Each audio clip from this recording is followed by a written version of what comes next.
Welcome back जी। मुझे तो बड़ा मजा आ रहा है इनसे गपशप करके, और अब जब मैं इनसे पर्सनल लाइफ के मुतालिक पूछूंगी तो और मजा आने वाला है, तो हमारे साथ रहिए जी। तो मुझे अब आप अपनी जाती जिंदगी के बारे में बताइए, और बताइए कि लव मैरिज हुई, अरेंज मैरिज हुई?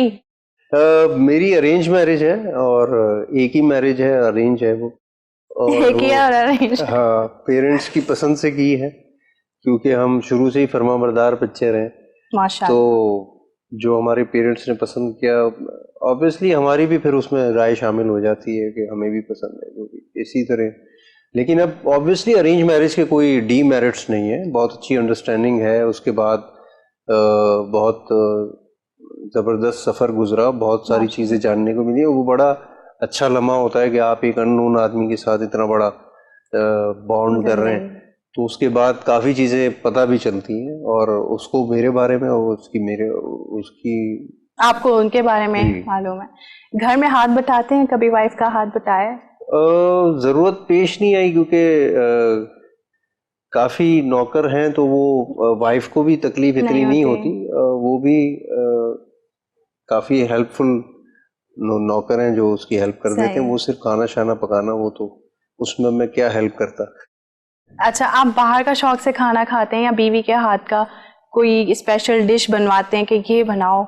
नहीं नहीं नहीं, बल्कि अभी 2 दिन पहले भी उसने मुझसे पूछा कि क्या खाएंगे, तो मैंने यही कहा कि मुझे क्या पता मैंने क्या खाना है, क्योंकि एक्टर तो वैसे ही खाने पीने से बेचारे कतरा रहे होते हैं, तो उनको तो इतनी आदत हो जाती है कि उनको खाने के नाम पे उनकी जो है कोई एक्सप्रेशन ही नहीं आता। बस जो भी है दे दें, अब थोड़ा सा ही खाना है। तो मैंने अभी 2 दिन पहले भी उसे यही कहा कि हमें क्या पता कि क्या खाना है, जो बनाना है बना लो, वो तो जो बनाओगी खा लेंगे। माशाल्लाह। बच्चे कितने हैं आपके? मेरी 3 बेटी हैं। माशाल्लाह। फैमिली को टाइम देते हैं? हाँ हाँ, बहुत ज़्यादा टाइम देता हूँ, और स्पेशली बच्चों को भी बहुत ज़्यादा टाइम देता हूँ। और एक वक्त मैंने मुकर्रर किया हुआ है बेटियों से बातें करने का, तो मैं उनसे डिस्कशंस करता हूँ, उनसे बातें करता हूँ, क्योंकि अभी बहुत छोटी हैं, लेकिन फिर भी डिस्कशन जिस तरीके से वो करती हैं उस तरीके से मैं भी कर लेता हूँ। और बेटियां बाप से बहुत प्यार करती हैं, और बाप भी बेटियों से बहुत प्यार करते हैं, जैसे माँ अपने बेटों से करती हैं उसी तरह। अच्छा, मुझे ये बताएं कि जब आप बहुत ज़्यादा बिजी रहते हैं या आउट ऑफ कंट्री जाना पड़ता है, तो वाइफ कुछ कहती हैं, कोई लड़ती हैं, कुछ ऐसा होता है? नहीं, बेचारी बहुत साबरीन औरत है, क्योंकि उसको जब पता चला कि मैं एक्टर हूँ, तो उसने मेरा सफ़र कैलकुलेट करके ना उसको डबल कर लिया। तो हमारी इतनी लड़ाई नहीं होती इन बातों पे कि मैं बाहर जा रहा हूँ, वो तो ऑब्वियसली समझती हैं। बल्कि वैसे अंदर की बात बताऊं तो लड़कियां तो खुशी होती हैं, शौहर जा रहा है तो अब थोड़ा सा हम एंटरटेनमेंट करेंगे अकेले। ऐसा है? खुश नहीं होती? ये तो मैंने वैसे शौहरों का सुना है, बीवियां जाए तो शौहर खुश हो रहे होते हैं, अरे गई शुक्र है अब हम। नहीं, दोनों तरफ होता है। ऐसा नहीं होता है कि शौहर ही तंग है बीवी से, बीवियां भी तंग होती है शौहर। वो मैंने कह रहा हूँ ना, बोरिंग का एक एक्सपेक्ट वो होता है, आंसर होता है, और कोई ऐसी बात नहीं है कि कोई नफरत आ जाती है। इंसान वो बोर हो जाता है, उस पे बोरिंग पे थोड़ा सा एग्जैजुरेशन है तो उसमें लतीफे बनना शुरू हो गए। बाकी तो सबर ही कर सकते हैं इसमें भी। सबर सबर सबर। अच्छा, मुझे बताएं कि बचपन में कैसे थे आप? शरारती थे? बहुत ज्यादा शरारती था नहीं, अभी भी हूँ, और काफी विटी हूँ। काफी जोक्स क्रैक करने की शुरू से आदत है, और वो बचपन से ही है। हम स्कूल में भी बड़ी शरारतें करते थे। कैसी शरारतें होती थी? कैसी शरारतें होती थी? वो बस मस्ती मजाक करना और सबको छेड़छाड़ करना। इवन एक छोटा सा किस्सा आपको सुनाता हूँ। हमारा एक दोस्त था, उसके साथ हमारी तैयारी नहीं थी पेपर की, तो हमने ये सोचा कि यार चलो सबको वर्गलाते हैं और पेपर कैंसिल करवाते हैं। मगर हम जब सबको वर्गलाया, सब तैयार हो गए, हम नीचे गए मैडम के ऑफिस में। तो मैडम के ऑफिस में जब गए तो हमने कहा मैडम हमारी तो पेपर की तैयारी नहीं है, अब इसको कैंसिल करें। तो मैडम ने बोला कि ये सिर्फ तुम्हारी तैयारी नहीं है या पूरे क्लास की तैयारी नहीं है। तो हमने बोला भाई ये तो पूरी क्लास की थी, आप पीछे देखें। तो जैसे हमने पीछे देखा तो सब गायब थे। वो थोड़ी देर बाद फिर वो जैसे फिल्म में दिखाते हैं गायब, और फिर फ्रेम ओपन हुआ कि हम दोनों पनिशमेंट में खड़े हैं मैडम के ऑफिस के बाहर। तो बहुत मस्तियां करते थे, बहुत शरारतें करते थे, और बहुत अच्छा सफर गुजरा हमारा। स्कूल का जो पीरियड था वो सबसे ज्यादा इंटरेस्टिंग था। बल्कि मैं जहाँ पहले रहता था, जहाँ मेरा बचपन गुजरा, मैं आज भी वहां पर जाकर कभी कभी शाम में गाड़ी पार्क करके खड़ा रह के पूरी मोहल्ले को ऐसे ही देख रहा होता हूँ हसरत की निगाह से, यहाँ मेरा बचपन गुजरा। था कि सारे लोग, सारे पड़ोसी, सारे दोस्त यार वहाँ से जा चुके हैं, मगर मैं फिर भी वहाँ जाता हूँ। और वहाँ इवन कि मैं एक्टिंग की स्ट्रगलिंग पीरियड में एक मखसूस जगह थी जहाँ हम सारे एक्टर्स बैठा करते थे, तो मैं अभी रमज़ान में भी, पिछले रमज़ान में शायद, मैं वहाँ जाके खड़ा हुआ था। फिर मैंने वहाँ से दोस्त को फ़ोन किया कि यार मैं वहीं खड़ा हुआ हूँ जहाँ पर हम बैठा करते थे।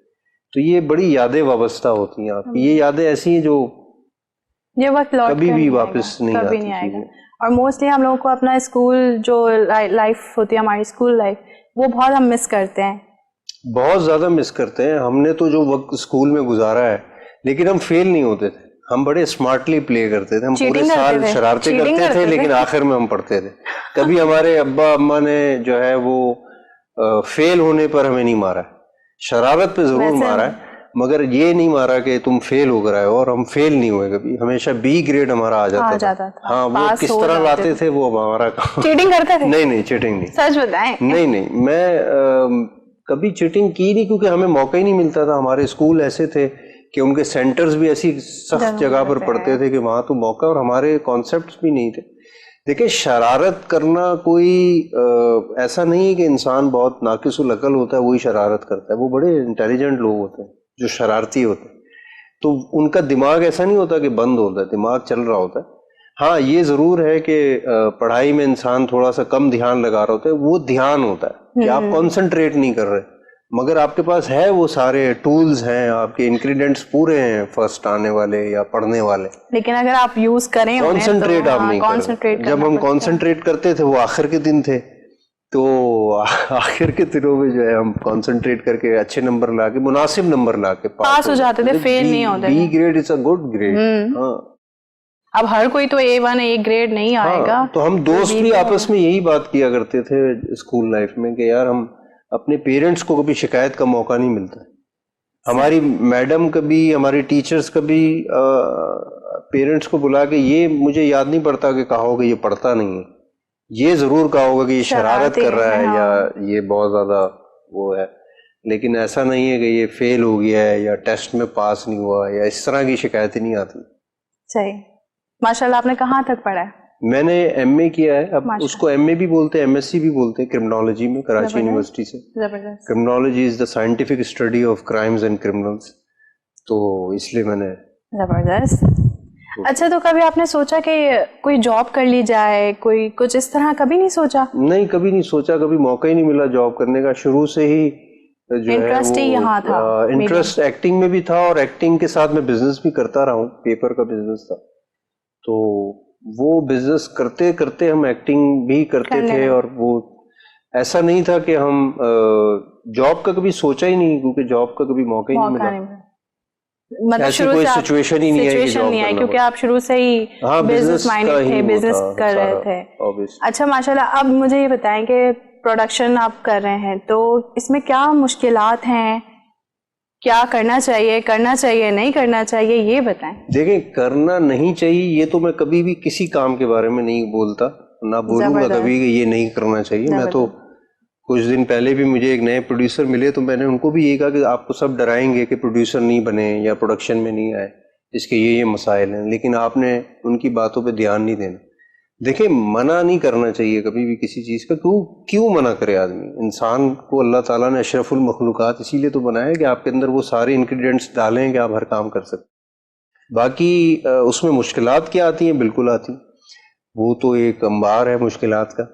तो एक्चुअली मसला ये है कि ये एक ऐसा काम है जिसमें अगर आपने ऑन द स्पॉट वो काम नहीं किया ना तो लॉस हो जाएगा। फॉर एग्जांपल, सारे एक्टर्स जमा हुए एक जगह पर, अब आपने सारे इक्विपमेंट्स रेंट आउट कर लिए, अब फॉर एग्जांपल एक एक्टर भी नहीं आया तो रिकॉर्डिंग रुक गई, तो वो लॉस हो गया। वो तो बहुत लॉस हुआ, बिल्कुल। तो वो अब फिर इसमें जो मसला है, वो सबसे बड़ा मसला ये है कि शक्ल का गेम है ना। अब मैंने आपको ले लिया एज एन एक्टर, अब आप फॉर एग्जांपल 1, 2, 3, 4 एपिसोड रिकॉर्ड करा के अगर नहीं आएंगी तो आपकी जगह फिर कोई और एक्टर तो नहीं ले सकता। अब हम शक्ल तो नहीं हम पैदा कर सकते, तो इस वजह से फिर वो मुश्किलात का सामना करना पड़ता है। बहुत सारी मुश्किलात हैं, आपकी ड्यूरेशन शो की खत्म हो जाएगी, इतनी मुश्किलात इतनी मुश्किलात हैं। सोच ले भाई जो प्रोडक्शन में आना चाह रहे हैं, नहीं आए, लेकिन मुश्किलात आए जरूर आए, मुश्किलात का हल भी है ना। अभी तो आपने मुश्किलात पूछी है, फिर उसका हल भी पूछेंगे, तो हल वो भी फिर मैं किसी और शो में पूछूंगी। हाँ बिल्कुल, हल भी है इसका। लोग है ऐसे एक्सपर्ट मिल जाते हैं जो उस मुश्किल का हल, फिर आपके अंदर कॉमन सेंस होता है जो मुश्किल का हल निकल जाता है, फिर ऊपर वाला मदद कर रहा होता है। आपका काम है सिर्फ काम शुरू, हिम्मत मर्दा। जैसे आपने दिखाई सारे आपके 2 प्रोजेक्ट्स नहीं चले, फिर आपने फिर भी हिम्मत दिखाई, तो ये तो बहुत अभी तक पड़े हैं दराज में। चले अल्लाह पाक उनको दराज से बाहर निकाल देगा। नहीं, अब वो एक्चुअली वो इसलिए भी नहीं बिक सकते कि उनके जो स्क्रीन है ना वो बहुत पुरानी हो गई है। अब जाहिर सी बात है HD का दौर आ गया, फिर उसके बाद काफी चीजें, कैमरा बहुत ज्यादा अपडेटेड हो गए, तो वो तो नहीं बिक सकते, उसका कोई गम भी नहीं है। चलिए, तो बहुत अच्छी बात है। बहुत मजा आया मुझे आपके साथ गपशप करके, और माशाल्लाह बहुत अच्छे इंसान हैं। Thank you. जाते जाते हमारे व्यूअर्स को कोई अच्छा सा एक मैसेज दे दें। मैसेज यही है कि अपने अम्मी अब्बू की खिदमत करें, उनकी इज्जत करें, उनकी दुआएं लें, और जो भी काम करें ईमानदारी से करें, मेहनत से करें। बस यही तो एक जिंदगी का फलसफा है जिससे आप हर मंजिल पे पहुंच जाएंगे। बेशक बेशक। जी नाज़रीन, इन्होंने बहुत अच्छा मैसेज दिया है, और बहुत सारी बातें भी हमने की हैं, बहुत सारी चीज़ें आपको भी पता चलेंगी, प्रोडक्शन के हवाले से भी मालूम हुआ। तो नेक्स्ट शो में किसी नेक्स्ट सेलिब्रिटी गेस्ट के साथ हम आएंगे। अपना ख्याल रखिए, फिर मिलते हैं। अल्लाह हाफिज।